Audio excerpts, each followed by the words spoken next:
Hello बच्चों, कैसे हैं आप सब लोग? सब बढ़िया।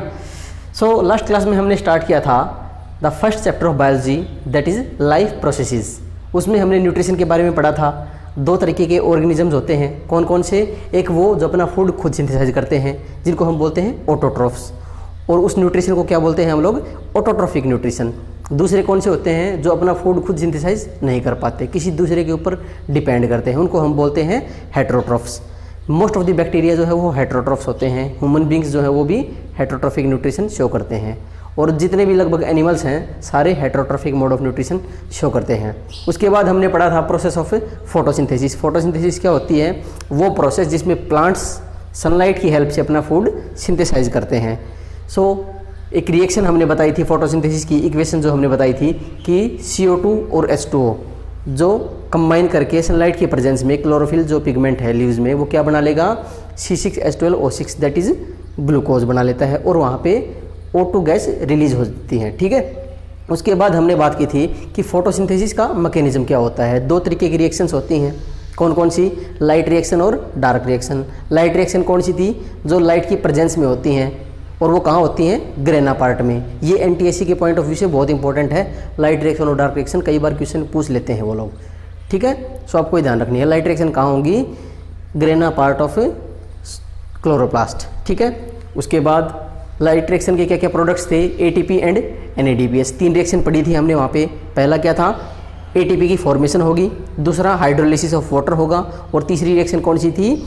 NADPH की formation. ATP and NADPH are the products.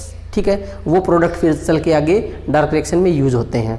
Dark reaction कौन सी होती हैं? हमने बताया था, कंफ्यूज नहीं होना आपको। Dark reactions are those reactions which takes place even in the absence of light. Light reaction तभी होंगी जब लाइट अवेलेबल होगी, लेकिन डार्क रिएक्शन कब होंगी?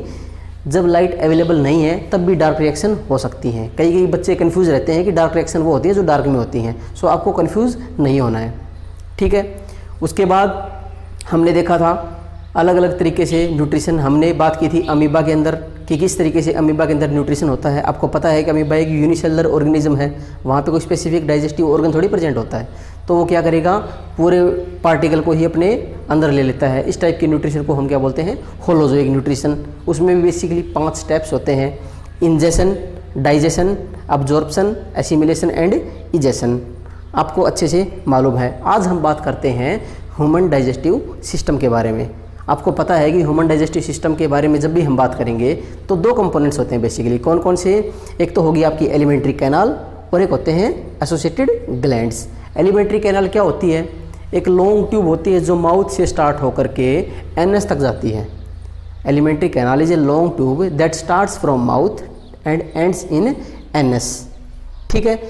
और ग्लैंड्स कौन कौन से हैं? हमें बेसिकली यहाँ पे 3 ग्लैंड्स पढ़ने हैं। कौन कौन से? सैलिवरी ग्लैंड जो सलाइवा सिक्रेट करते हैं, ओरल कैविटी में प्रेजेंट होते हैं, आगे हम देखेंगे। उसके बाद में लीवर जो लार्जेस्ट ग्लैंड होता है, ठीक है, उसके फंक्शन भी देखेंगे हम लोग। और देन पेंक्रियाज जो एक मिक्स्ड ग्लैंड बोलते हैं या हेट्रोक्राइन ग्लैंड भी बोलते हैं, आगे हम इसको डिटेल में देखेंगे। तो ये एक बार डायग्राम के थ्रू आप देख लीजिए कि ये माउथ है, mouth leads to oral cavity. Oral cavity को बक्कल कैविटी भी बोलते हैं आप लोग। ठीक है। Then oral cavity leads to pharynx. Pharynx एक कॉमन ओपनिंग होती है ऑफ एयर एंड जो फूड है, रेस्पिरेटरी एज वेल एज जो डाइजेस्टिव पैसेज है, उसके लिए कॉमन ओपनिंग होती है pharynx. Common passage for food and air भी बोलते हैं इसको। ठीक है। Mouth, oral cavity, pharynx. Pharynx lead to oesophagus. ठीक है। इसोफेगस एक लॉन्ग ट्यूब होती है जहाँ पे डाइजेशन नहीं होता है। आपको ये ध्यान, इसोफेगस के अंदर कोई डाइजेशन नहीं होता है। उसके बाद आएगा स्टमक। स्टमक क्या होता है? एक जे शेप्ड बैग होता है, आपको दिख रहा होगा इसका स्ट्रक्चर। जे शेप्ड बैग होता है जहाँ पे डाइजेशन जो है वो होता है, लेकिन कंप्लीट यहाँ पे भी नहीं होता डाइजेशन। आगे हम देखेंगे इसको डिटेल में। उसके बाद आती है स्मॉल इंटेस्टाइन। स्मॉल इंटेस्टाइन के 3 कंपोनेंट्स होते हैं बेसिकली। कौन कौन से? Duodenum, jejunum and ileum. ठीक है। Ilium is the longest portion. ठीक है। स्मॉल इंटेस्टाइन की जो लेंथ है ये ज़्यादा होती है as compare to large intestine. So the question is कि इसको स्मॉल क्यों बोला जाता है? फिर तो हम इसको स्मॉल इंटेस्टाइन इसलिए बोलते हैं क्योंकि ये बहुत नैरो होती है, बहुत पतली होती है, इसलिए इसको हम स्मॉल इंटेस्टाइन बोलते हैं। ठीक है। Small intestine leads to large intestine, उसके भी 3 कंपोनेंट होंगे। कौन कौन से? सिक्कम, कोलोन एंड रेक्टम, ये 3 कंपोनेंट्स होते हैं। इसको भी हम आगे डिटेल में देखेंगे। एंड फाइनली जो अनडाइजेस्टेड वेस्ट हैं, जो बॉडी के अंदर हम डाइजेस्ट नहीं कर पाते, they are ejected out from body by anus. Anus की हेल्प से जो अनडाइजेस्टेड वेस्ट हैं उनको हम बॉडी से बाहर इजेक्ट आउट कर देते हैं। एक बार देख लेते हैं क्या क्या लिखा है। न्यूट्रिशन इन ह्यूमन बींग्स में हम बात करेंगे alimentary canal and associated glands, जो ग्लैंड्स एसोसिएटेड हैं इसके साथ। Mouth leads to buccal cavity, buccal cavity leads to pharynx, pharynx lead to oesophagus, oesophagus leads to stomach, then small intestine and finally large intestine. ये passage directly भी कई बार NTSC में पूछ लिया जाता है। ये आपके बोर्ड एग्जाम्स में भी अगर एमसीक्यू टाइप के क्वेश्चन पूछते हैं तो वहाँ पूछ सकते हैं कि which of the following is A correct sequence. आपको दे देंगे माउथ होगा, माउथ से डायरेक्टली फेरिंग्स बोल देंगे, वहाँ से फिर बक्कल कैविटी बोल देंगे, तो आपको इसमें कंफ्यूज नहीं होना है बिल्कुल भी। ठीक है, हम इसको अब डिटेल में देखते हैं। सो अब हम बात करते हैं एलिमेंट्री कैनाल के कंपोनेंट्स के बारे में, और the first one is mouth. Mouth आपको पता है कि माउथ जो है एक ट्रांसवर्स स्लिट होता है that is bounded by movable lips, यहाँ पे लिप्स होते हैं। ठीक है, mouth leads to buccal cavity, जिसको आप ओरल कैविटी भी बोलते हैं। अब मेरी बात ध्यान से सुने, जो बक्कल कैविटी है आप सोचिए कि उसके टॉप के ऊपर क्या होता है? टॉप के ऊपर होता है पैलेट, जिसको आप तालू भी बोलते हैं। आगे हार्ड पैलेट होता है, पीछे सॉफ्ट पैलेट होता है। ठीक है, फिर फ्लोर के ऊपर क्या होगी? आप सोचिए, नीचे क्या है? टंग है, फ्लोर हैज टंग द, और साइड्स में क्या होते हैं? टीथ प्रेजेंट होते हैं। ठीक है, ऊपर क्या होगा? पैलेट, फिर फ्लोर पे tongue and then teeth present होते हैं। ठीक है, अब टंग के सरफेस के ऊपर कुछ पैपिले प्रेजेंट होते हैं, जहां टेस्ट बड्स होते हैं। आपको पता है कि हमारी जीभ के ऊपर अलग अलग टाइप के टेस्ट डिटेक्ट करने के रिसेप्टर्स होते हैं, like sweet taste, salty taste, bitter taste, sour taste, इस टाइप से। ठीक है, तो टंग के सरफेस के ऊपर पैपिले प्रेजेंट होते हैं, जो जिनके ऊपर टेस्ट बड्स होते हैं टेस्ट को डिटेक्ट करने के लिए। इसके अलावा टंग बहुत सारे काम करती है, लाइक टेस्टिंग ऑफ फूड तो करती ही करती है, ये स्पीच में भी हेल्प करती है, स्वेलोइंग में हेल्प करती है, मेस्टिकेशन में हेल्प करती है। Tongue act as a brush to clean your teeth. ठीक है, ये सब काम करती है टंग। अब टीथ के बारे में हम बात करें तो आपको पता है हमारे अंदर बेसिकली ये बातें एनटीएससी की बता रहा हूँ अब फिलहाल मैं, कि टीथ की जब भी हम बात करेंगे तो डेंटिशन जो होता है हमारे अंदर, ह्यूमन बींग्स के अंदर, वो 3 तरीके का होता है। एक होते हैं थिकोडोंट, एक टीथ होते हैं थिकोडोंट। थिकोडोंट का मतलब होता है teeth are embedded in socket of jaw bone. Teeth जो है वो जॉ के सॉकेट के अंदर फिक्स होते हैं। दूसरा डाइफायोडोंट। डाइफायोडोंट क्या होते हैं कि 2 टाइप के टीथ होते हैं बेसिकली। कौन कौन से? एक मिल्क टीथ, एक परमानेंट टीथ। ठीक है, और तीसरा हम क्या बोलेंगे? थिकोडोंट हो गया, डाइफायोडोंट हो गया, और हेट्रोडोंट टीथ। हेट्रोडोंट क्यों बोला? हेट्रो का मतलब होता है डिफरेंट डिफरेंट, तो अलग अलग टाइप के टीथ होते हैं, लाइक इंसीजर्स, इंसीजर्स हो गए, कैनाइन्स हो गए, प्रीमोलर्स एंड मोलर्स। 4 टाइप के टीथ होते हैं, आपको पता है। डेंटल फॉर्मूला एनटीएससी में पूछ सकते हैं आपसे, बोर्ड एग्जाम्स में नहीं पूछा जाएगा इस लेवल पे, कि dental formula in case of human beings वो क्या होता है? 2123 ओवर 2123। इसको देख के घबराना नहीं है बिल्कुल भी। देखो मैं बताता हूँ ये क्या है। ये हमने एक हाफ में, मतलब एक साइड का हाफ ले लो ऊपर वाले जो का, और एक साइड का हाफ ले लो नीचे वाले जो का, उसमें अरेंजमेंट दिखाई है। ये है इंसीजर्स, नंबर ऑफ इंसीजर्स 2 एक हाफ में है, नीचे वाली में भी 2 है। ठीक है, ये क्या है? कैनाइन्स, ये प्रीमोलर्स, और ये हैं मोलर्स। अब कितने दांत होते हैं? 32 होते हैं। 3 2 5 6 और 2 8, 8 और 8 16, और ईच हाफ की बात की हमने तो ये फॉर्मूला हो गया परमानेंट टीथ का, दैट इज़ 32। लेकिन ज़रूरी भी नहीं होता कि सभी के अंदर 32 ही दांत हो, किसी किसी में 28 भी हो सकते हैं। ठीक है, जो लास्ट मोलर्स होते हैं या थर्ड मोलर बोलते हैं जिनको, वो विजडम टीथ होते हैं। नाम है उनका विजडम टीथ, लेकिन विजडम से उनका कोई ज़्यादा लिंक नहीं होता है। ठीक है, सो आपको इतना डिटेल में नहीं जाना, आपको सिर्फ इतना ध्यान रखना है, जो लोग NTSC की तैयारी कर रहे हैं उनके लिए बता रहा हूँ कि 3 टाइप के टीथ होते हैं बेसिकली ह्यूमंस के अंदर, थिकोडोंट, डाइफाइडोंट एंड हेटेरोडोंट। थिकोडोंट का मतलब होता है teeth are embedded in socket of jaw bones, teeth जो है वो एम्बेडेड होते हैं। डाइफाइडोंट का मतलब है 2 तरह के टीथ होते हैं, और हेटेरोडोंट का मतलब है अलग अलग टाइप के होते हैं, like incisor, canine, premolar and molar. जो आगे वाले दांत होते हैं ये दोनों, ये इंसिजर्स होते हैं। फिर जो थोड़ा पॉइंटेड टीथ है वो आपका कैनाइन है, उसके बाद आते हैं प्रीमोलर्स, और लास्ट में आते हैं आपके मोलर्स। यहाँ तक क्लियर है। उसके बाद डेंटल फार्मूला ह्यूमन बींग्स के केस में 2 1 2 3 और 2 1 2 3, ये each half of lower jaw की एंड अपर जॉ की हम बात कर रहे हैं। क्लियर है यहाँ तक। अब बक्कल कैविटी के अगला पोर्शन कौन सा आएगा? Buccal cavity leads to pharynx, वो हम देखते हैं। सो अब हम बात करते हैं फेरिंग्स के बारे में।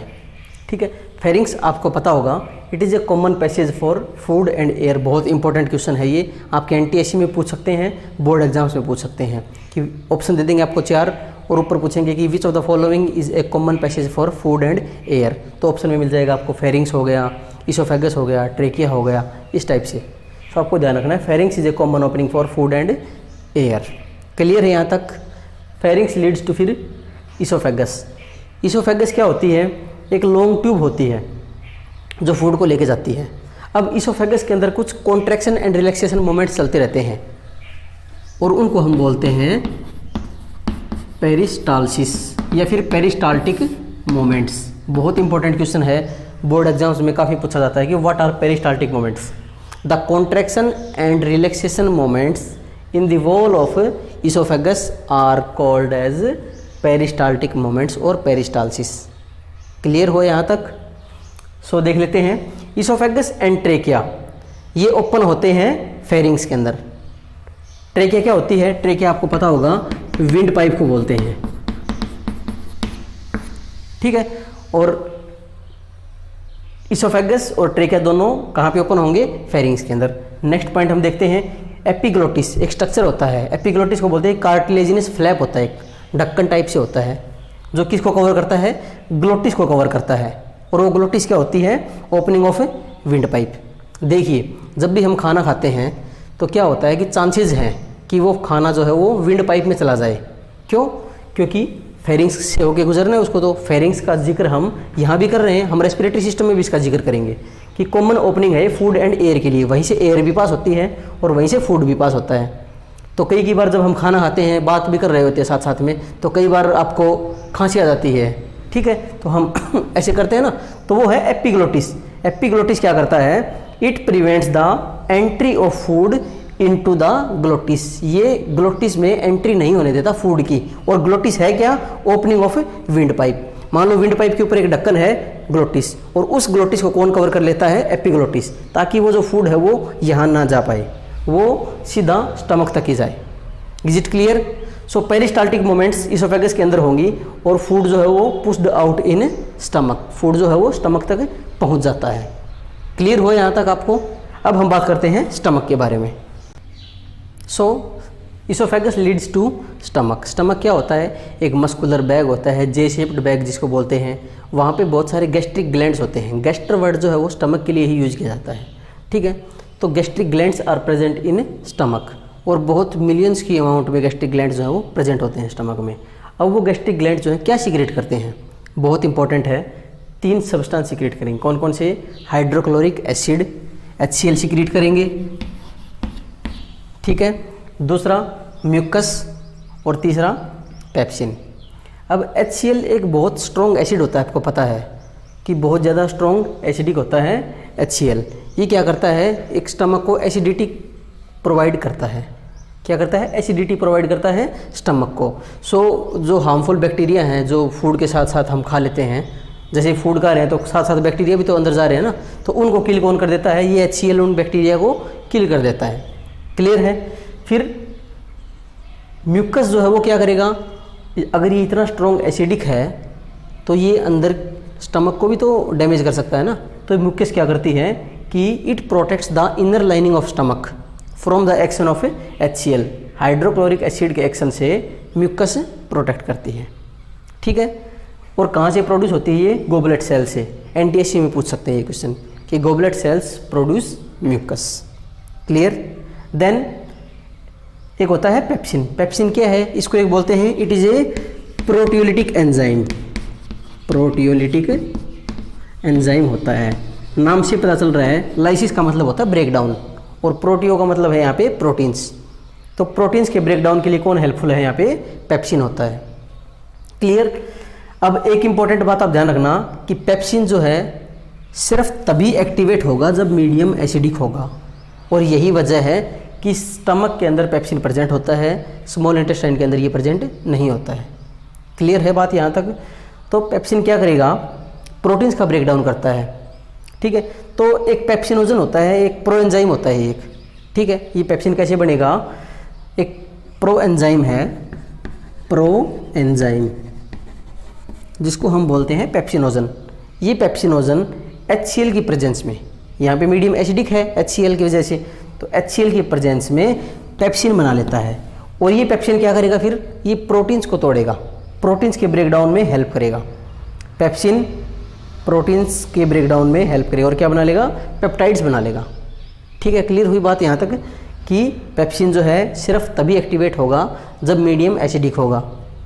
क्लियर। दूसरा पॉइंट कि पेप्सिन क्या करता है, एक प्रोटियोलिटिक एंजाइम है, प्रोटीन्स के ब्रेकडाउन में हेल्प कर देता है। सो ये क्लियर हुआ यहाँ तक। इसमें से क्वेश्चन फ्रेम हो सकता है आपका 1 नंबर में, both in board exam as well as NTSC। Clear है यहाँ तक। Then stomach leads to small intestine. So stomach leads to small intestine, stomach से फूड जो है वो कहाँ पे जाएगा, स्मॉल इंटेस्टाइन में जाएगा। अब आप ये ध्यान रखना कि जितना भी डाइजेशन है, प्रोटीन्स हो, कार्बोहाइड्रेट हो, फैट हो, इन सभी का डाइजेशन स्मॉल इंटेस्टाइन में कंप्लीट होता है। ठीक है। लॉन्गेस्ट पोर्शन होती है एलिमेंट्री कैनाल का। क्लियर है। और इनकी जो वाल है इसमें कुछ ग्लैंड्स होते हैं। ठीक है। हमने स्टमक में पढ़े थे गैस्ट्रिक ग्लैंड्स, यहाँ भी कुछ ग्लैंड्स होते हैं जो कि इंटेस्टिनल जूस सीक्रेट करते हैं। क्लियर हुई बात यहाँ तक। Wall of intestine contain glands which secret intestinal juices. Clear है। फिर यहाँ पे बेसिकली 3 रिएक्शंस होती हैं। हमने बोला है कि यहाँ पे कार्बोहाइड्रेट का, प्रोटीन का, फैट का, तीनों का डाइजेशन यहाँ पे कंप्लीट होगा। तो माल्टोज क्या है, ये हायर क्लासेस में पढ़ाते हैं कि एक जो शुगर्स होते हैं, मान लो जैसे सिंपलेस्ट शुगर है ग्लूकोज, तो ग्लूकोज की 2 यूनिट मिला देंगे तो हम माल्टोज बना लेते हैं। ठीक है। तो माल्टोज एक कार्बोहाइड्रेट है, इतना मान के चलो। अब तो माल्टेज एंजाइम इसके ऊपर एक्ट करता है और वो क्या, किस में कन्वर्ट हो जाएगा, ग्लूकोज बना देगा। ठीक है। फिर पेप्टाइड्स एंड पेप्टोन्स, ये बेसिकली प्रोटीन्स होते हैं। तो प्रोटीन जब टूटेंगे तो किस में कन्वर्ट होंगे, वो अमाइनो एसिड्स में। क्लियर हुई बात। फिर एमल्सिफाइड जो फैट हैं, अगर फैट टूटेगा तो किस में कन्वर्ट होगा, फैटी एसिड एंड ग्लिसरॉल में। बहुत इंपॉर्टेंट क्वेश्चन है ये कि breakdown of fats results in the production of, क्या बनाता है। आपको ऑप्शन मिल जाएंगे amino acid, glucose, fatty acids and glycerol. तो आपका आंसर आएगा फैटी एसिड एंड ग्लिसरॉल। जब फैट्स का ब्रेकडाउन होगा तो क्या बनेगा, फैटी एसिड और ग्लिसरॉल। क्लियर हुई बात यहाँ तक। उसके बाद में अब अब्जॉर्प्शन जो है आपको पता है वो कैसे होता है हमारे अंदर, कहाँ पे होगा, पहली बात तो स्मॉल इंटेस्टाइन में होगा अब्जॉर्प्शन। और वो कैसे होता है कि स्मॉल इंटेस्टाइन के अंदर कुछ सेल्स होती हैं जिनको हम बोलते हैं विलाई। ठीक है। और ये विलाई क्या करती हैं, ये increase the surface area for absorption, absorption के लिए सरफेस एरिया को इंक्रीज करती हैं ये। ठीक है। And these are richly supplied by blood vessels. इन विलाई के अंदर ब्लड वेसल्स की सप्लाई बहुत ज़बरदस्त तरीके से होती है। ठीक है। फिर these villi are supplied with network of capillaries and large lymph vessel, जिसको लैक्टियल बोलते हैं। ठीक है। लैक्टियल में लिख देता हूँ आपके लिए, लार्ज लिम्फ वेसल है एक। फिर इन विलाई की प्लाज्मा मेम्ब्रेन के अंदर कुछ साइटोप्लाज्मिक एक्सटेंशंस होते हैं जिनको हम बोलते हैं माइक्रोविलाई। सो ये बोला जाता है कि both villi and microvilli they increase the surface area for absorption. Board exams में क्वेश्चन कई बार पूछा जा चुका है कि what is the function of villi and microvilli, या इंडिविजुअली पूछ सकते हैं what is the function of microvilli. Clear हुई बात यहाँ तक? सो एक बार देख लेते हैं फिर से स्मॉल इंटेस्टाइन को कि जितना भी डाइजेशन है, प्रोटीन का हो, कार्बोहाइड्रेट का हो, फैट का हो, यहीं पर कंप्लीट होता है। ये क्वेश्चन भी पूछा जा चुका है कि all type of digestion completes in, option मिलेगा आपको stomach, small intestine, large intestine and all of the above या नन ऑफ द अबव, ऐसे कुछ करके। तो आपको आंसर पता होना चाहिए कि स्मॉल इंटेस्टाइन ही है जहाँ पे सारा डाइजेशन जो है वो कंप्लीट होता है। अब क्या होगा, माल्टोज कार्बोहाइड्रेट है, ठीक है, 2 यूनिट होती है इसमें ग्लूकोज की, तो माल्टेज एंजाइम की प्रेजेंस में क्या बना लेगा, ग्लूकोज बना लेगा। सिंपलेस्ट शुगर हो गया, C6H12O6 आपको पता है। फिर प्रोटीन्स की यूनिट होती हैं पेप्टाइड्स एंड पेप्टोन्स बेसिकली। ये जब टूटेंगे तो प्रोटीन्स जब टूटते हैं तो क्या मिलता है हमें, अमाइनो एसिड, या उल्टा बोल सकते हैं कि अमाइनो एसिड्स को जब हम मिलाते हैं तो क्या मिलते हैं, प्रोटीन्स।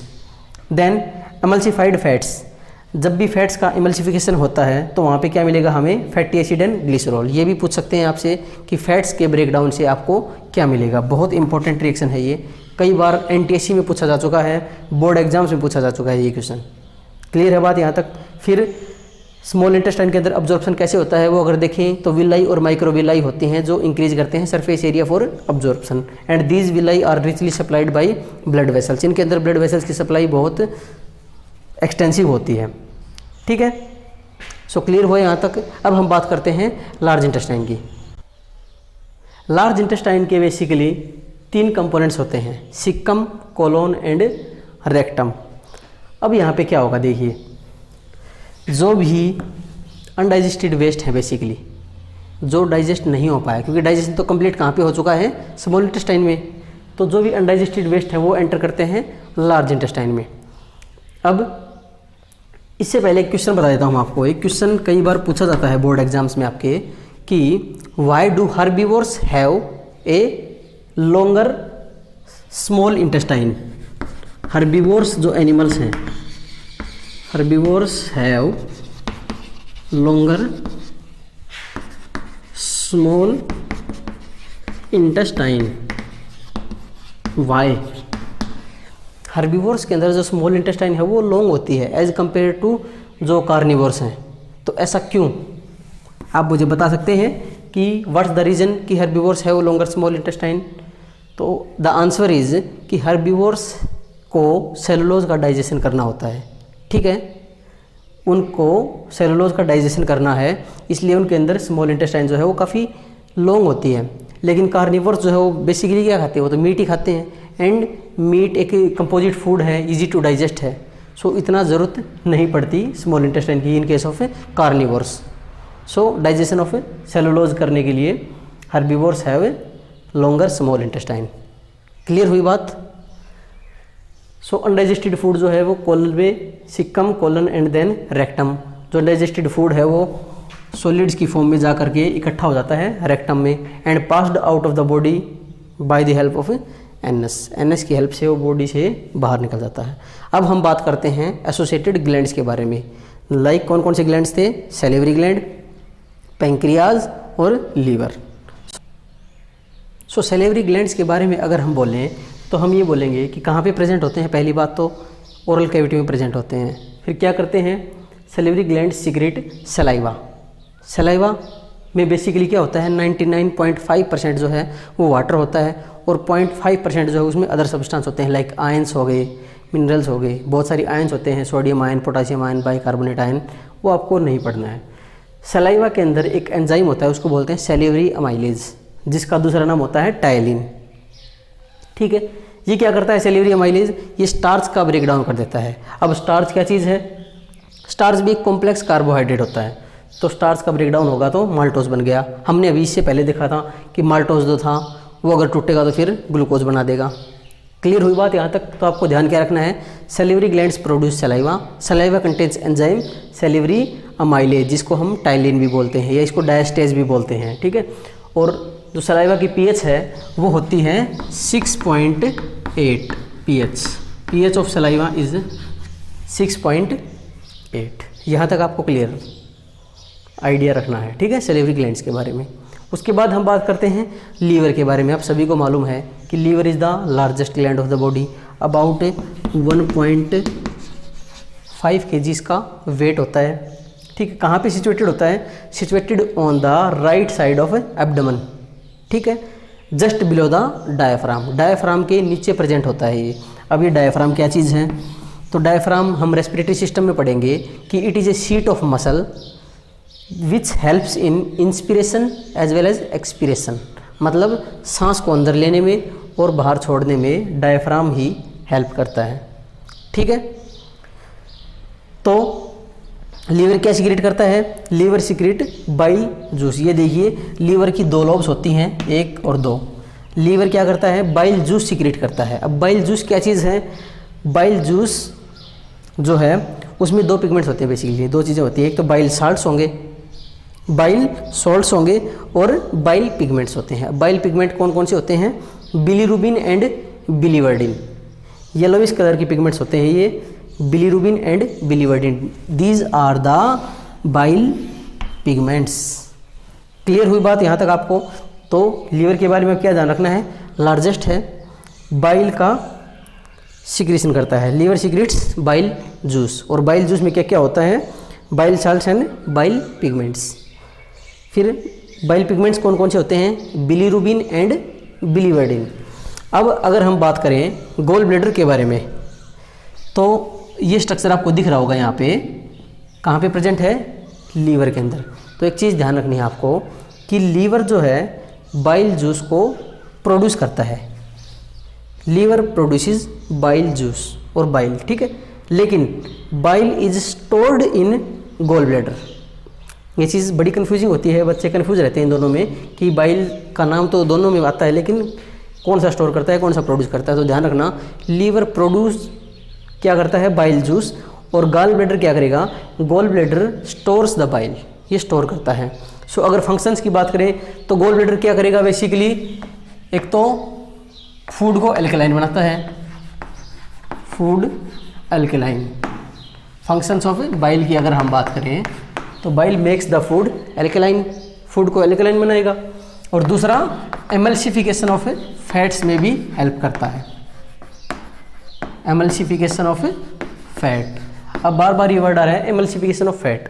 देखो क्या होता है, जो लार्ज फैट ग्लोबुल्स होते हैं उनको तोड़ना पड़ता है स्मॉल फैट ग्लोबुल्स में, ठीक है, क्योंकि हमारी बॉडी जो है वो डायरेक्टली कॉम्प्लेक्स चीज़ों को नहीं ले सकती, उनको हमें स्मॉलर यूनिट्स में तोड़ना पड़ता है। तो अगर फैट जब टूटेंगे, लार्ज फैट ग्लोबुल्स, तो वो स्मॉलर यूनिट्स में टूट जाते हैं, ठीक है। और उस प्रोसेस को ही बोलते हैं एमल्सिफिकेशन, ठीक है, फैट के केस में। और अगर फैट का एमल्सिफिकेशन होगा तो आपको अभी मैंने बताया था क्या क्या बनेगा, अगर फैट्स का ब्रेकडाउन होता है तो फैटी एसिड एंड ग्लिसरॉल, ठीक है। अब ऐसे ही अगर लीवर के फंक्शंस की बात करें, कई बार पूछ लिया जाता है कि what are the functions of liver. तो हम पहला बोलेंगे कि बाइल जूस को प्रोड्यूस करता है, क्लियर है। दूसरा डिटॉक्सिफिकेशन में हेल्प करता है, लीवर हेल्प इन डिटॉक्सिफिकेशन, जो वेस्ट हैं उनको बॉडी से बाहर निकालता है। और यूरिया के प्रोडक्शन में भी ये हेल्प करता है लीवर। सो क्लियर हुई बात यहाँ तक आपको। अब बात करते हैं हम पेंक्रियाज के बारे में। सो नेक्स्ट ग्लैंड है हमारे पास पेंक्रियाज। पेंक्रियाज एक मिक्स्ड ग्लैंड भी बोलते हैं इसको, मिक्स्ड ग्लैंड या फिर हेट्रोक्राइन ग्लैंड भी बोलते हैं। मिक्स्ड क्यों बोलते हैं? क्योंकि ये एक्सोक्राइन और एंडोक्राइन होता है, ये आगे हम चैप्टर में देखेंगे, अभी इसको आप इतना नहीं देखना है। सिर्फ ये ध्यान रखना है कि पेंक्रियाज क्या करता है, पेंक्रियाज प्रोड्यूसेस पेंक्रियाटिक जूस। और उस पेंक्रियाटिक जूस में क्या क्या होंगे, देखो यहाँ पे भी 3 रिएक्शंस होती हैं बेसिकली। क्या? स्टार्च का ब्रेकडाउन। स्टार्च क्या था? कॉम्प्लेक्स कार्बोहाइड्रेट है। पेंक्रियाटिक अमाइलेज इसके ऊपर एक्ट करेगा, ठीक है, और माल्टोज में कन्वर्ट कर देगा। क्लियर हुई बात, स्टार्च का ब्रेकडाउन हो गया। उसके बाद प्रोटीन्स का ब्रेकडाउन अगर होगा तो हमें पता है कि क्या बनेंगे, पेप्टोन्स बनेंगे, डाइपेप्टाइड्स बनेंगे, प्रोटीन्स पेप्टोन्स बन गए। अब यहाँ पे बहुत इंपॉर्टेंट है, एंजाइम कौन सा होता है? यहाँ पे होता है ट्रिप्सिन। ये चीज़ आप ध्यान रखनी है कि पेप्सिन एंजाइम कहाँ था। पेप्सिन और ट्रिप्सिन दोनों प्रोटीलिटिक एंजाइम्स ही होते हैं, मतलब प्रोटीन्स का ही ब्रेकडाउन करते हैं। लेकिन यहाँ पे ट्रिप्सिन क्या करता है, कहाँ होता है? ट्रिप्सिन पैंक्रियाज के अंदर। क्लियर है बात? फैट्स का ब्रेकडाउन जब भी होगा उस प्रोसेस को बोलते हैं इमल्सिफिकेशन, और फैट जब टूटेंगे तो क्या बनाएंगे? फैटी एसिड और ग्लिसरॉल बना देंगे। क्लियर है बात यहाँ तक? सो एक इंटरेस्टिंग बात और बता देता हूँ आपको कि टूथ डिके के बारे में अगर हम बात करें कि भाई दांत कैसे, हम लोकल लैंग्वेज में बोलते हैं कि दांत में कीड़ा लग गया, वो कैसे होता है? सो हम लोगों को आदत क्या होती है कि रात को जब खाना खाते हैं तो कुछ मीठा ज़रूर लेते हैं। तो वो जो मीठा है उसके अंदर क्या है? शुगर, और हमारे माउथ के अंदर क्या होते हैं? बहुत सारे बैक्टीरिया होते हैं। तो वो बैक्टीरिया उन शुगर्स के ऊपर एक्ट करते हैं, ठीक है, and convert them into acids. और रात को जब सो जाते हैं हम लोग तो वो बैक्टीरिया उन एसिड के साथ रिएक्शन कर करके, और वो जो एसिड है वो फिर हमारा टूथ जो है वो डिके करना स्टार्ट कर देता है, ठीक है। स्ट्रेप्टोकोकस म्यूटेंस बैक्टीरिया होते हैं कुछ जो टूथ डिके के लिए बोले जाते हैं। ये एनटीएससी के लिए आप देख सकते हैं, लेकिन यहाँ पे इतना ज़रूरी नहीं है। तो हम डाइजेशन के बारे में इतनी ही बात करेंगे। माउथ से लेकर के एनएस तक हमने सभी पार्ट्स को एक 1 बाय 1 करके स्टडी कर लिया है। सो नेक्स्ट क्लास में हम रेस्पिरेशन के बारे में डिस्कस करेंगे। So till then stay safe. Continuously आप वीडियोज़ को लाइक और शेयर करते रहिए, और कोई अगर आपको डाउट है तो आप ज़रूर मुझे कमेंट सेक्शन में पूछ सकते हैं। Thank you.